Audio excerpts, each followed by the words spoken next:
Video को like करके आगे शेयर ज़रूर कर देना। हम हिम्मत से लेना है, अल्लाह उसका सिला बहुत बढ़ा देगा, अल्लाह उसका अजर बहुत बढ़ा देगा। और फिर काश के ऐसा होता कि इस सुन्नत को जिंदा किया जाता कि अल्लाह के रसूल अलैहिस्सलाम जब रमज़ान शरीफ आता था तो खुतबा देते थे और फरमाते थे, लोगों जो तुम्हारे मजदूर हैं रमज़ान शरीफ में उनकी मजदूरी कुछ कम कर दो, यानी उन मजदूरों का काम कुछ कम, उनको सिला तो पूरा दो, मजदूरी पूरी दो, लेकिन उनका काम कुछ कम कर दो, जैसे दोपहर में उनको सोने का मौका दे दो।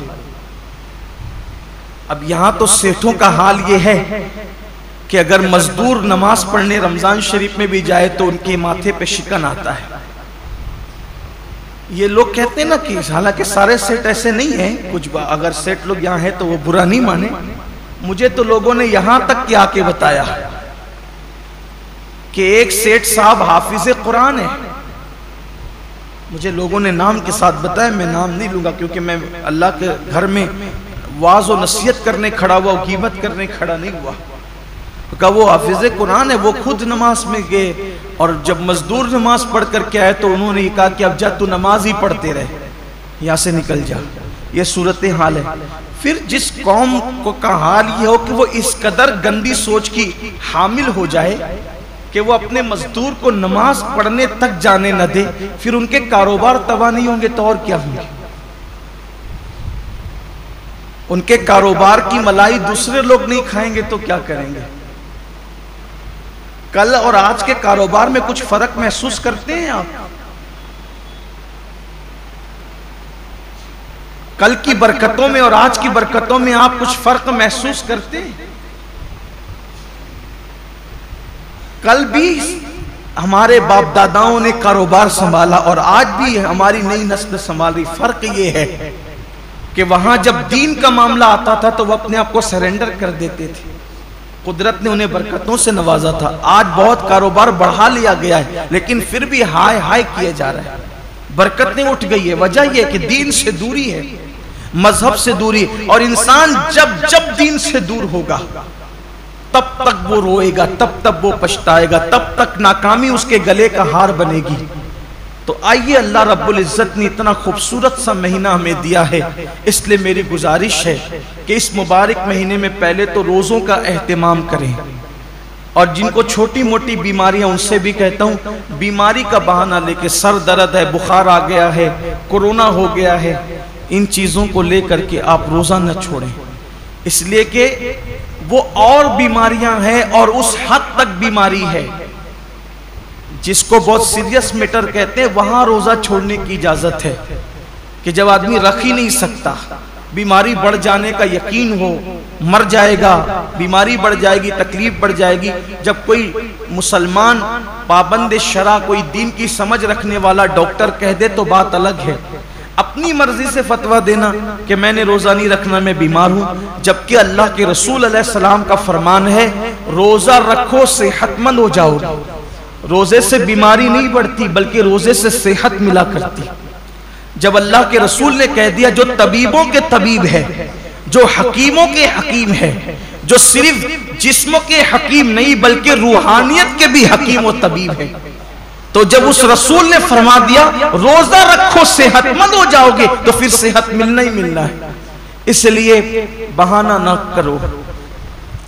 एक हदीस पाक और याद आती है, फरमाया गया हर किस्म हर चीज की ज़कात है, हर चीज की, जैसे माल की ज़कात, जिसने माल की ज़कात दे दी उसका माल अल्लाह के किले में महफूज हो गया, अब उसके माल को कोई नुकसान नहीं हो सकता। ऐसे ही जान की भी ज़कात है, जिस्म की भी ज़कात है। तो जान की ज़कात क्या है?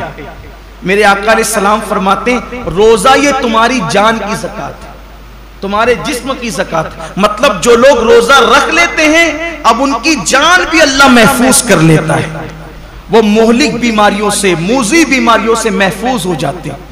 आप देखिए अल्लाह के औलिया, आज जितनी कसरत से बीमारियां हैं पहले नहीं थी, और जो बीमारियां आज है वो पहले नहीं थी। क्यों? उस दौर में लोग सिर्फ रमजान शरीफ के रोजे नहीं रखते थे बल्कि महीने में 13, 14, 15 तारीख को भी अक्सर मुसलमान रोजा रखते थे। 3 रोजे तो महीने में रखते ही थे मुसलमान। फिर उसके बाद जो और दिन से करीब थे वो पीर और जुमेरात के भी रोजे रखते थे। फिर मौका ब मौका आशूरा का रोजा, ये रोजा वो रोजा, यानी जो मौका आया उसके बहाने से रोजे रखते थे।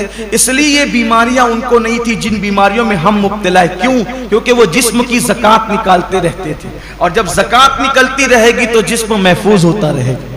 हम समझते हैं कि खाने से ताकत मिलती है, ताकत खाने से नहीं मिलती। खाना तो एक बहाना है।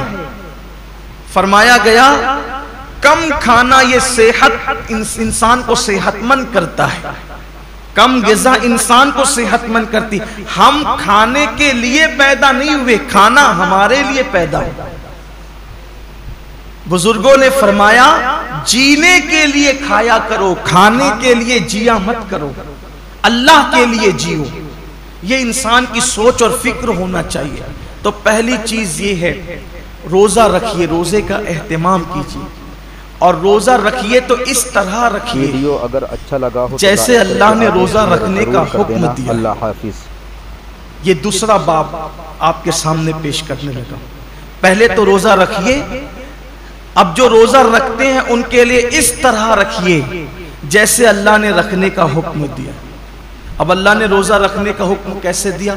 हदीस पाक में आता है कि अल्लाह के रसूल सल्लल्लाहु अलैहि वसल्लम फरमाते हैं कि बाज़ रोजेदार ऐसे होते हैं जिनको रोजे में भूख और प्यास के सिवा कुछ नसीब नहीं होता, यानी सिर्फ वो भूखे और प्यासे रहते हैं, बस उनको कुछ मिलना नहीं है। वजह इसलिए कि उन्होंने जो हलाल खाना था, तवज्जो करना, जो हलाल खाना था, जैसे खाना हलाल है ना, पानी भी हलाल है, मगरिब बाद तो खा सकते हैं ना, वो तो हलाल ही है, सुबह सादिक से पहले खा सकते हैं, हलाल ही है। लेकिन रोजा रखने की